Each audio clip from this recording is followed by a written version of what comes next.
PM Shri പദ്ധതിയിൽ ഒപ്പിട്ട നടപടിക്രമം പുനഃപരിശോധിക്കുന്ന നടപടികളിൽ അനിശ്ചിതത്വം. പുനഃപരിശോധനയ്ക്കായി രൂപീകരിച്ച മന്ത്രിസഭാ ഉപസമിതി ഒരു തവണ പോലും യോഗം ചേരാത്തതിൽ അതൃപ്തിയിലാണ് CPI. ഉപസമിതി ചേരുന്നതിൽ നാളെ തീരുമാനമെടുക്കുമെന്ന് സമിതി അധ്യക്ഷൻ മന്ത്രി വി ശിവൻകുട്ടി പ്രതികരിച്ചു. മന്ത്രിസഭയോ മുന്നണിയോ അറിയാതെ PMC പദ്ധതിയിൽ ഒപ്പിട്ടത് LDF-ൽ വൻ വിവാദമായിരുന്നു. CPM കേന്ദ്ര നേതൃത്വം മുൻകൈയെടുത്തുണ്ടാക്കിയ സമാധാന സന്ധിയിൽ ഉരുത്തിരിഞ്ഞ ഒത്തുതീർപ്പ് വ്യവസ്ഥകൾ രണ്ടായിരുന്നു. ഒന്ന്, പദ്ധതി മരവിപ്പിക്കണമെന്നാവശ്യപ്പെട്ട് കേന്ദ്ര സർക്കാരിന് കത്ത് നൽകുക. 2, പദ്ധതി പുനഃപരിശോധിക്കുന്നതിനെക്കുറിച്ച് പഠിക്കാൻ 7-അംഗ മന്ത്രിസഭാ ഉപസമിതി.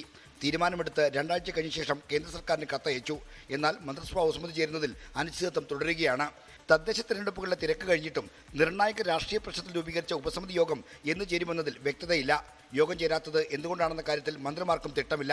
യോഗം വൈകുന്നതിൽ CPIക്ക് കടുത്ത അതൃപ്തിയുണ്ട്. എന്നാൽ നേതൃത്വം പരസ്യപ്രതികരണത്തിന് തയ്യാറാകുന്നില്ലെന്ന് മാത്രം.